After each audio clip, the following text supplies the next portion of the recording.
요즘 20대, 30대 젊은이들 가운데는 말 발굽, 편자, 쉽게 말하면 말 신발 만드는 그 장제사라고 하는 직업에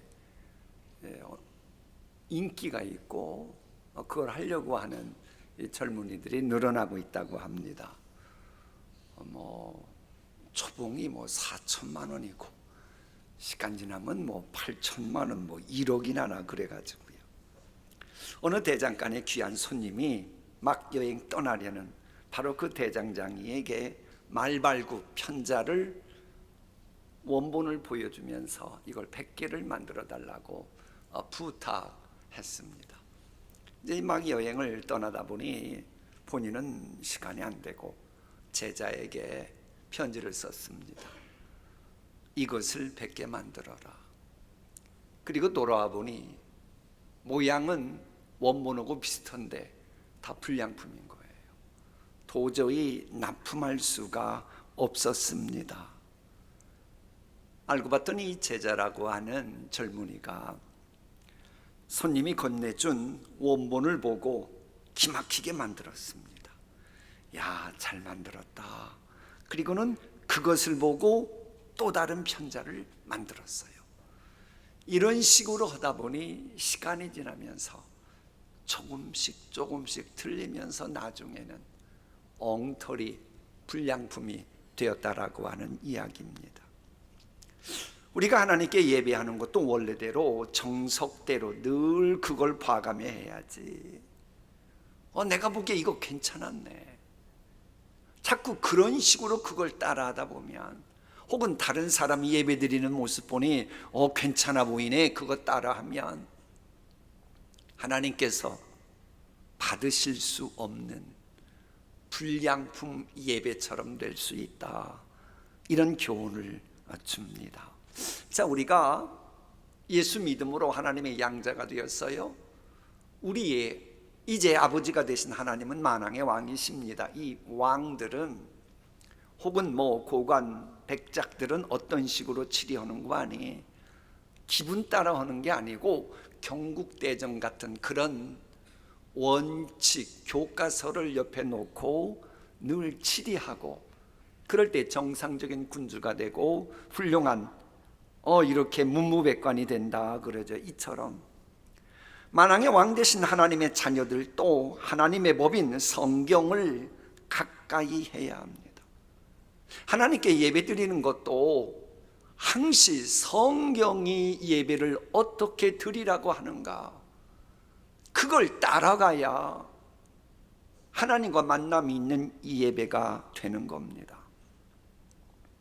그런데도 분위기를 따라가면 언제부턴가 하나님이 원하시는 예배와 거리가 멀어지는 거예요. 마치 그 제자가 괜찮아 보인다고 그걸 따라하다가 이상한 거 만들고 큰 문제 일으켰던 것처럼 말입니다.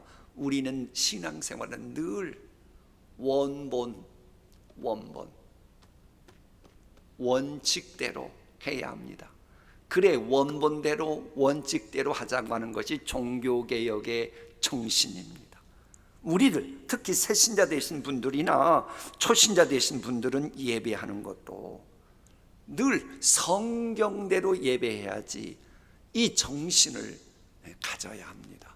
그래, 실족하지 않아요. 간혹 교회에 오면 예배 도중에 휴대폰 소리가 나면 그쪽으로 눈에 막 그 살기를 띄고 째려보는 분들이 있어요. 그럼 그걸 느끼는 분이 다음에 교회 나오겠어요? 시험 들어가지고 아유, 결석자 신방하다 보면 전화해 보면 내가 교회 시험 들어서 안 나와요 하는 분들이 적지 않습니다. 그러지 마세요. 아니, 전화벨 소리 난다고 그쪽을 향해 째려볼 시간이 어디 있어요?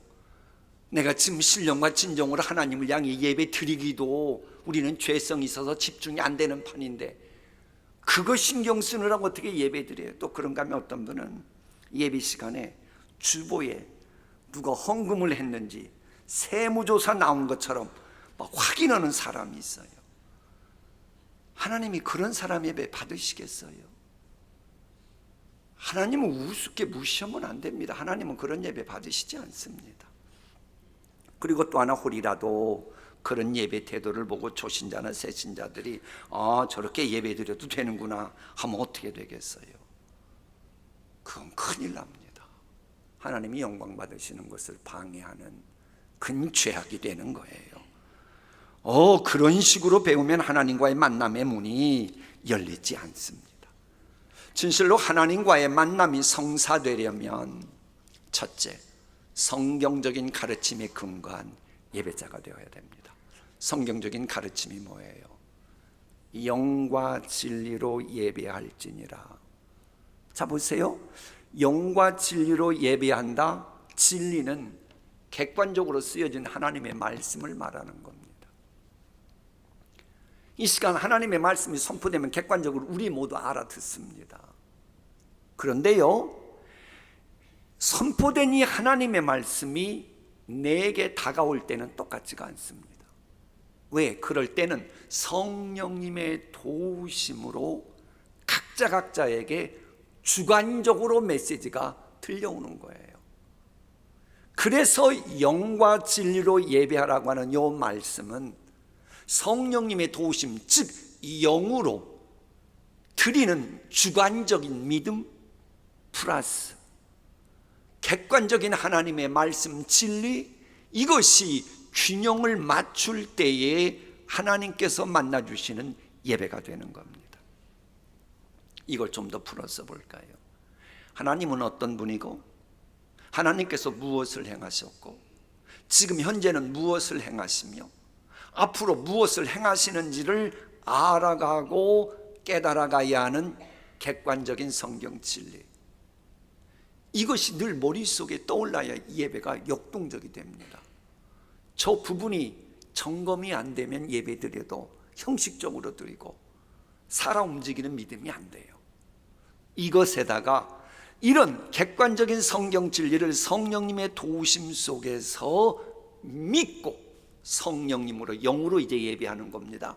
믿고 반응하는 행위, 이게 바로 예배입니다. 그래서 우리가 하나님이 만나주시는 그런 예배는 그저 내가 예배 시간 참석했다 그런다고 하나님이 여러분 만나주시지 않습니다. 분명히 하나님의 말씀에 대한 그리고 하나님에 대한 믿음의 고백이 있어야 돼요. 그래서 이 말씀 바로 앞에, 본문 바로 앞에 이런 말씀이 있어요. 예수께서 이르시되 여자여 내 말을 뭐하라? 믿으라. 믿음이 없이는 하나님께서 만나주시지 않습니다. 그래서 하나님도 믿음이 없이는 기쁘시게 못하나니 그러는 거예요. 하나님께서 살아계심을 내가 믿고 내가 지금 이 시간 예배드리는 모습을 하나님은 시퍼렇게 살아계셔서 내 마음을 꿰뚫어 보고 계시다. 이 마음이 있으면 당연히 영과 진리로 예배가 되지요. 그게 안 되니까 예배드리면서도 그저 괜한 엉뚱한 거 신경 쓰면서 그저 수박 커달기식으로 예배 참석하고 가니까 하나님 만나지 못하고 하나님 만나지 못하니 신앙생활에 변화가 없는 겁니다. 여러분, 구약 성경의 역사서를 보면 두 인물이 가장 많이 등장해. 하나는 다윗이고 하나는 여로보암입니다. 다윗은 누구냐? 왕이면서도요, 신앙생활 그렇게 열심히 했으면서도 예배 드릴 때 필이 꽂히며 덩실덩실 춤까지 추었던 그런 예배자였어요. 하나님은 그런 사람 찾으시는 겁니다. 그래서 하나님이 시마다 때마다 다윗에게 은총 베푸시고 내 뜻을 다 이루게 하리라 도구로 사용하시는데 주저하지 않으셨어요. 그래서 형통한 자의 조상으로 하나님이 누군가를 복 주실 때 너는 다윗의 길로 행했으니 하며 복 주신 걸로 구약 역사서는 수십 번이 등장해요. 여로보암, 한마디로 하나님 눈밖에 나고 불행한 삶을 살도록 만드는 악인의 모델입니다. 근데 여러분, 성경 잘 보세요. 여로보암은요, 예배할 때 엄청난 희생 같은 게 있습니다. 그런데 뭐가 문제였냐? 자기 생각대로 자기 방법대로 예배했기에 하나님이 거절하신 겁니다. 하나님은 누굴 찾으시나? 다윗처럼 예배하는데 신령과 진정으로 드리는 그런 예배자를 찾으시지, 여로보암처럼 뭔가 많은 헌금을 하고 봉사를 한다, 그거 찾으시는 게 아닙니다. 여러분, 그래서 본문에 보면 이 찾는다 라고 하는 헬라어가 제테이거든요. 이 제테이라고 하는 단어가 나오는 그 누가복음에도 이 단어가 나와요. 거기 보면 요셉과 마리아가 12살 어린이였던 예수님을 찾으셨다 그럴 때에 제테이, 찾는다, 이 단어가 나옵니다. 이게 묻습니다. 여러분이 부모라면 아이를 잃어버렸다면 찾을 때 아이의 외모에 주목합니까? 얘가 공부를 잘하는지 못하는지, 좋은 옷 입었는지 안 입었는지 그거 주목합니까? 아니요, 그 상관없고 잃어버린 아이 찾는 데만 주목하는 겁니다. 이처럼 하나님께서 찾으시는 예배자는 누구냐? 그 사람이 헌금을 많이 하냐, 봉사를 많이 하냐, 사회적으로 뭐가 어떠냐, 전혀 보시지 않고 영과 진리로 예배하는 심령이냐, 이것만 보고 찾으시는 겁니다. 여러분, 나를 십자가에 못 박고 제물로 드리는 것이 예배입니다. 그런데 예배 드리면서 선악과 따먹습니다. 어떻게 기도하는 장로님이 저렇게 기도했나? 찬양하는 거 보고 어떻게 찬양대원이 저런 헤어스타일로 하냐?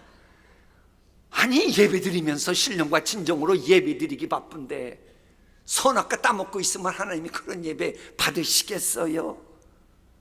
내가 산제물이 되어야 되는데, 내가 종과 육을 십자가에 못 박아야 되는데, 그러지는 않으면 하나님이 그런 예배 받으시지 않습니다. 심지어는 하나님께서 맡기신 섬김과 봉사라고 해도요, 하나님께 영과 진리로 예배 드린 자의 섬김과 봉사만 하나님이 인정해 주십니다. 우리 교회 어느 집사님입니다. 찬양대 쓰시는 분인데 예배 드리고 나서 뭔가 미흡하다 싶으면 그 다음 시간에 또 예배를 드리십니다. 아주 아름다운 모습이에요. 왜? 이 예배는 하나님과 만남을 가져야 되거든요. 예배를 드렸는데 하나님과 만남이 안 된 거예요. 그러니 하나님 만나고 싶어서 본인도 시간이 귀하지만 또 다음 예배 드리려면 2시간, 3시간이 걸리는 겁니다. 그리고도 가는 겁니다. 왜? 하나님 만나야 예배니까. 하나님 만나지 않으면 그건 예배가 아니니까. 그래, 여러분, 이 예배와 봉사 섬김이 충돌할 때는 예배가 먼저입니다. 그래야 하나님이 그의 봉사 섬김도 받으시기 때문이에요. 아버지께서는 이렇게 영과 진리로 예배하는 자들을 찾으시느니라. 그러니까는 이렇게 드리기 위해서 하나님과의 만남을 가지려면 두 번째, 나 자신을 부인해야 한다는 겁니다. 이번 6월달 설교 시리즈의 주제는 승리를 위한 돌봄입니다. 우리 교회도 승리해야겠고, 우리 교회 다니는 분들도 삶 속에서 승리해야겠고, 코로나19 후유증과 싸워서 승리해야겠고, 그럼 나만 승리하겠다 그러지 말고 서로 승리하도록 좀 돌봐주라, 섬겨라, 그 이야기입니다. 근데 이렇게 우리가 승리를 하려면 성경적으로는 부활의 능력이 임해야 되거든요. 그래야 일어나서 승리하거든요. 근데 부활의 능력은 나 자신이 죽어야 부활하지요. 나 자신의 부인이 있어야 되는 겁니다. 예배도 그래요. 자기 십자가를 지지 않고는 하나님께서 연락하시는 제물이 될 수도 없고 해서 우리의 예배도 연락되지 않습니다. 이 세상과는 달리 교회는 절대적인 성경 말씀이 살아 움직일 때만 사탄의 배설물과 세상 유행 풍조의 바이러스가 침투해도 끄떡없이 생기발랄한 신앙인의 모습을 우리가 유지할 수 있습니다. 그런데 이렇게 하나님의 말씀이 부활의 능력으로 생기 있게 살아 움직이려면 나 자신은 십자가에 못 박아야 되잖아요. 그러면 그때부터는 하나님이 주시는 은혜를 얼마든지 담아낼 수 있는 그릇이 됩니다. 왜 하나님이 매주일마다 은혜 주시는데도 어떤 분은 그 은혜를 담아내지 못합니까? 나 자신을 죽이지 못하니까, 부활의 능력을 덧입지 못하니까, 하나님이 주시는 은혜를 받지 못하니까. 그럼 거기서 끝나는 게 아닙니다. 이 은혜를 입지 못하면 사람이 변화가 안 돼요. 하나님이 매일마다 주시는 은혜를 내가 받아야 이게 사람이 변화가 됩니다. 나도 모르는 사이에 축복의 그릇으로 변화가 됩니다. 보세요. 하나님과 만남을 갖는 신령과 진정을 드리는 예배다. 그 하나님은 내가 혹 죄악이 있어도 죄를 사해 주시는 분이죠. 죄 사함을 받으면 이제 나는 그 어떤 목도 너끈히 감당할 수 있는 자격이 있는 의인이 되는 겁니다. 내가 피곤하고 장정인데도 자꾸 지치고, 그래도 소년이라도 장정이라도 피곤하고 지치고 그래도 하나님은 힘주시거든요.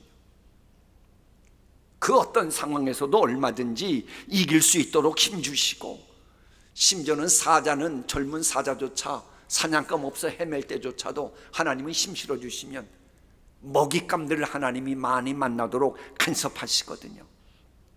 이 변화가 되는 거예요. 그런 체험하니 당연히 사람이 변화됐지요. 환경이 그래도. 그래 본문에 나오는 사마리아 여인도 남편이 다섯이다고 말할 정도로 문제가 많았어요. 그런데도 예수님과의 만남을 가져 예배가 무엇인지 알면서 놀라우리만큼 변화되잖아요. 여러분, 한국교회 교인들은 사마리아 여인과는 비교도 안 될 만큼 엄청나게 예배하고 있는데도 왜 변화되는 모습이 없어요? 왜 늘 그 모습입니까?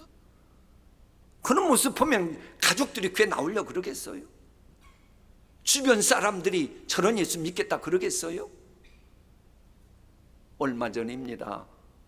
그 10주년 기념행사를 했다고 하는 광주의 인하학원 성폭행에 범인이 잡혔는데, 영화에 보니 어느 교회 다니면 성금도 많이 하고 봉사도 많이 하는 항전 직분자였다 그러는데 실제로 그렇답니다. 그 일이 사실이고 어느 교회 안수 집사님이 그 범인이었답니다. 그렇게도 교회 가면 이 안수 집사님이 헌금도 많이 하고 봉사도 많이 하고 그랬대요. 그럼 남들은 모르니까 인정해 줄지 모르나 다 아시는 하나님은 성령의 감화감동 소멸하고 제멋대로 살아가는 그 사람에 대해서 뭐라고 말씀하시는 줄 압니까? 이런 사람들이 구약에도 있었어요. 우리 함께 읽어봅니다. 시작. 여호와께서 말씀하시되 너희의 무수한 재물이 내게 무엇이 유익하뇨? 나는 수송아지나 어린 양이나 순 염소의 피를 기뻐하지 아니하노라. 성회와 아울러 악을 행하는 것을 내가 견디지 못하겠노라. 성회와 아울러 주일 지킨다고 다 예배 나오고 경건한 척은 혼자 다 하는데 교회 딱 나가면 악을 행하는데 하나님이 더 이상 봐줄 수가 없다는 거예요. 견디지 못할 정도라는 거예요. 지금이라도 한국 교인들 아니면 한국 교인들 말할 것도 없고 우리 동신교회 교인들부터 이렇게 하나님이 찾으시는 신령과 진정으로 예배드리는 예배자가 되잖아요. 그럼 삶이 변화될 겁니다. 그럼 그것을 보고 당장은 완전하지 못하더라도 그러면 자연스럽게 우리 동신교회도 한국교회도 회복의 역사, 부흥의 역사가 일어납니다. 근데 이것을 또 학문적으로 연구한 것이 최근에 발표가 됐어요. 그 저자는 알렌 크라이던데 프린스턴 대학교 졸업했대요. 또 독일에 가서는 세계적인 명문 하이델베르크 또 졸업했더라고요. 그것도 부족해가지고 또 하버드에 가서 또 박사학위 또 받았어요. 별로 놀라지도 않으시네. 좋습니다. 역사를 전공한 대단한 인물입니다. 그런데 이분이 하나님의 자녀인 거예요.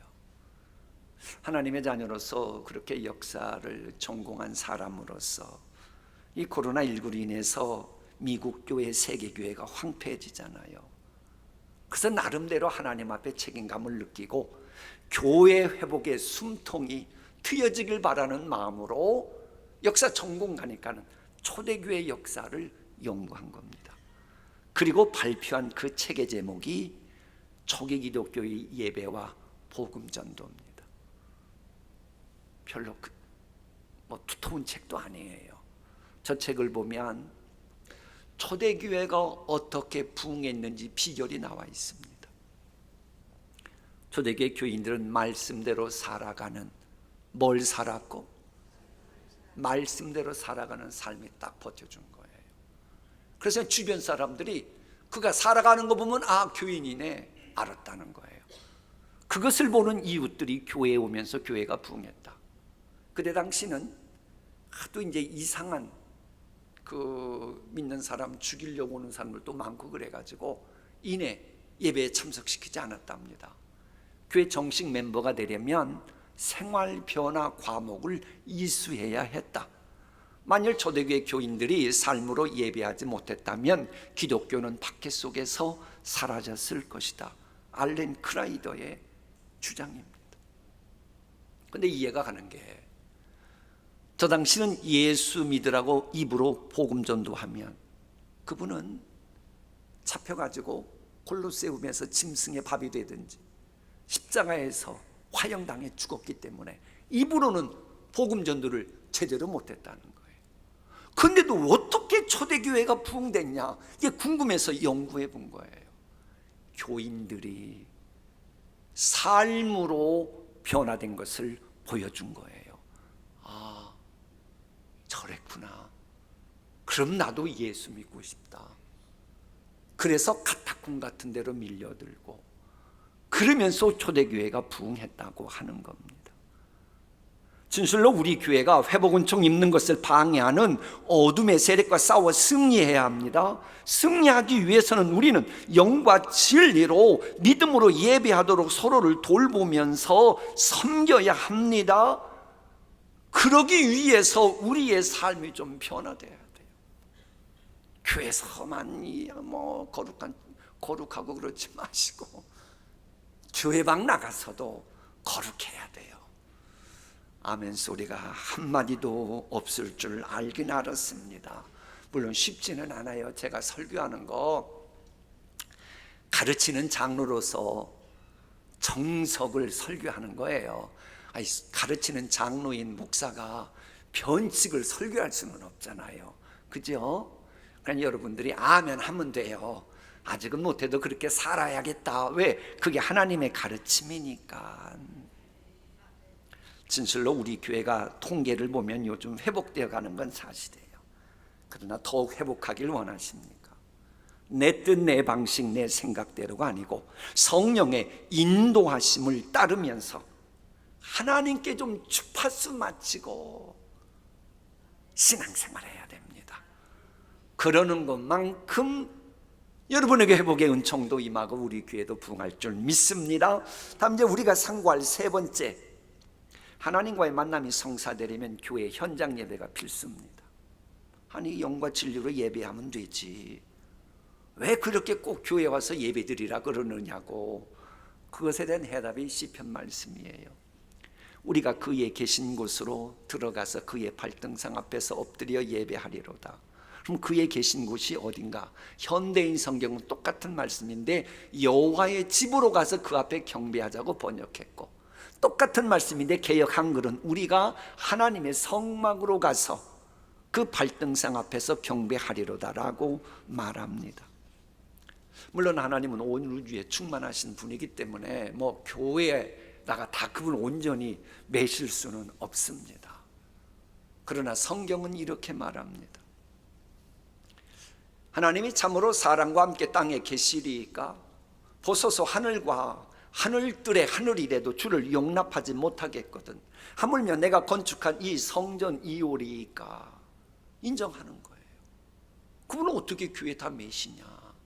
그러나 성령께서 주신 말씀이 그 다음 보세요.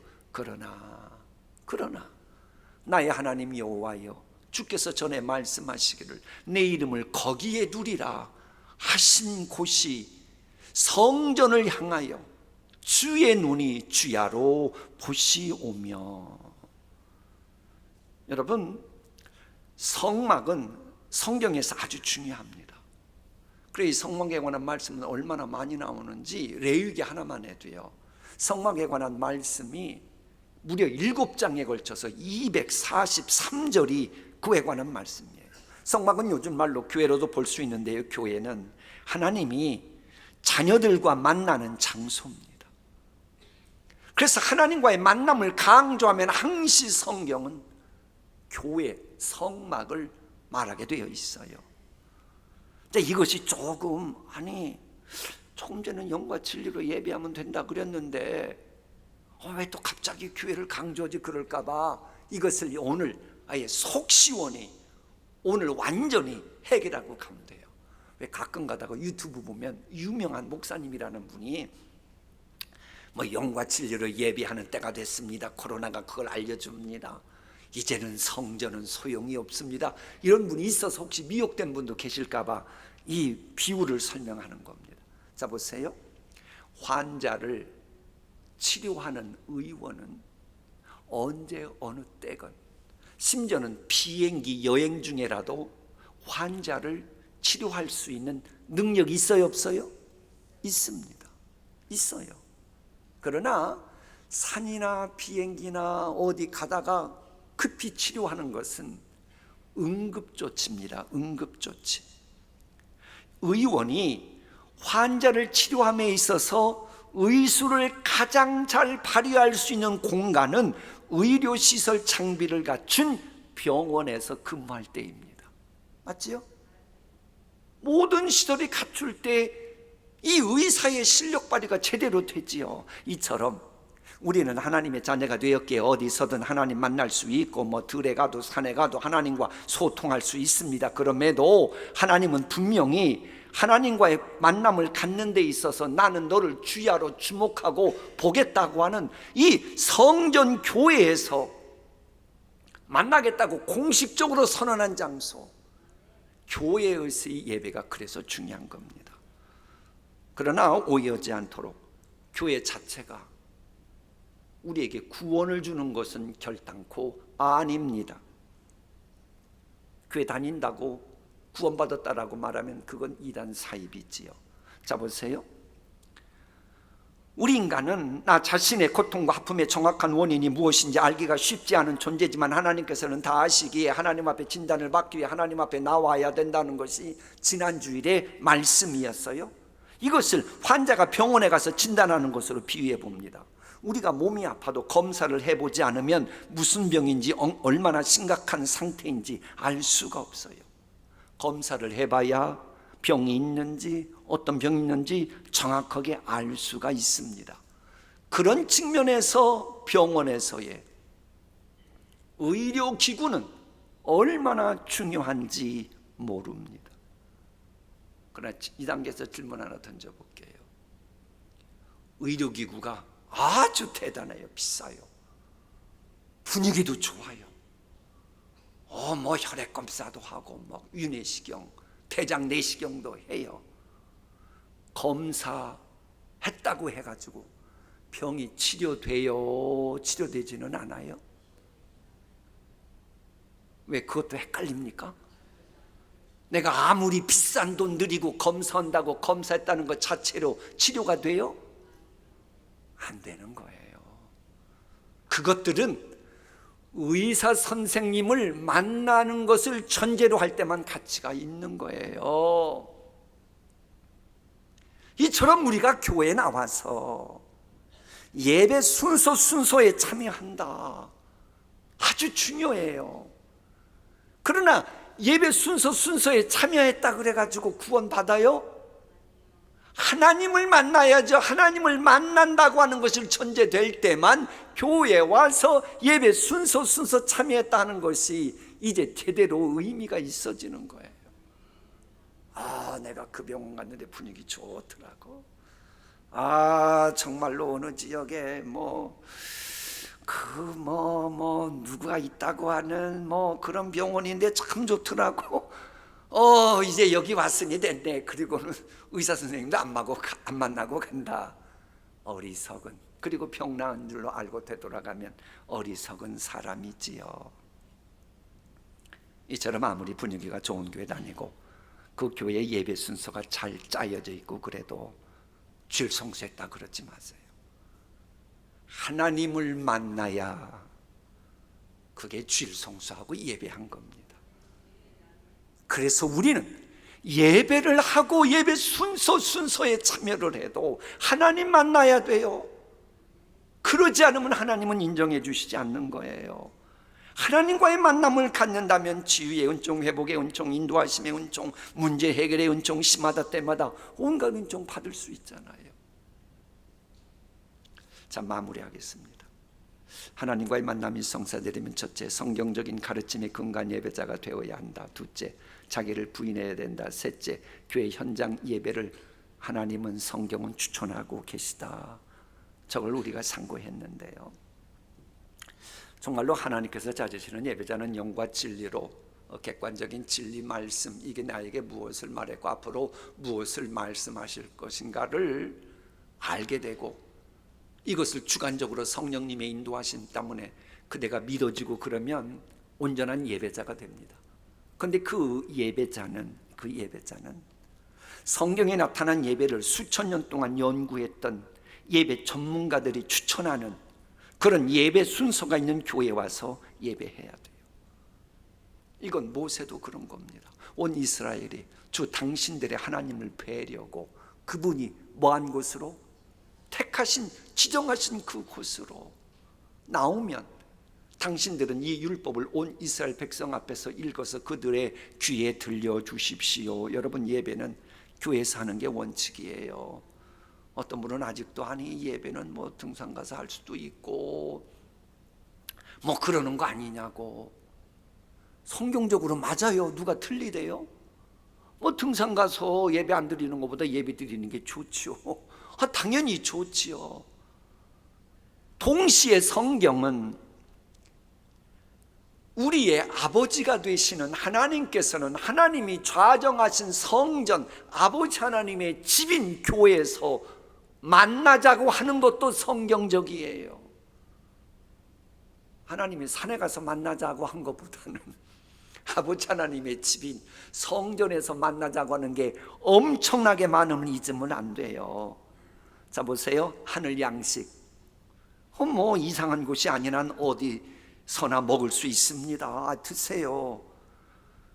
그러나 하나님은 자녀된 우리가 하나님의 집인 교회에서 생명의 양식 먹기를 원하신다는 거예요.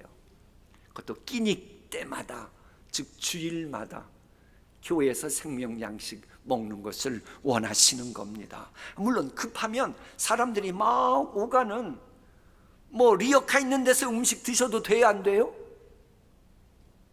하여튼 왜 갑자기 외교적인 무드로 진입하셔요? 아니 급해요, 배고파요. 그럼 길거리 노점 그 리어카에서 음식 드셔도 돼요, 안 돼요? 돼요. 그게 어때요? 그런데 여러분이 부모인데 여러분의 자녀가 하루 세끼 다 한 달 내내 1년 365일 죄다가 다 길거리 사람 다니는 리어카에서만 꼭 음식을 먹겠다는 거예요. 그거 바람직해요? 바람직하지 않아요? 바람직하지 않죠. 음식은 가능하면 부모님 만나면서 집에서 먹는 게 가장 좋지요. 이처럼 수많은 사람이 들락날락하는 유튜브 말씀 먹어도 문제될 거 없어요. 그러나 늘 정상적으로 하나님이 먹으라고 하는 아버지 하나님이 계신 집에서 교회에서 먹는 게 그게 정상이지요. 그래서 우리는 아버지 집인 교회를, 아버지 하나님이 좌정하신 교회를 귀하게 여기고 사랑해야 되는 거예요. 아무쪼록 아버지 하나님의 만나는 그 예배 드리시는 가운데 하늘의 신령한 복, 땅의 기름진 복 정기적으로 이 교회에서 꼬박꼬박 누리시고, 그러면서 언제부턴가 거룩하신 아버지 하나님을 닮아가는 변화까지 꼭 있으시고, 그러는 가운데 삶으로도 복음 증거하실 수 있기를 축복합니다. 오늘의 말씀 함께 읽고 마치겠습니다. 하나님은 영이시니 예배하는 자가 영과 진리로 예배할지니라. 우리가 하나님의 집으로 들어가서 그의 발등상 앞에서 엎드려 예배하리로다. 아멘.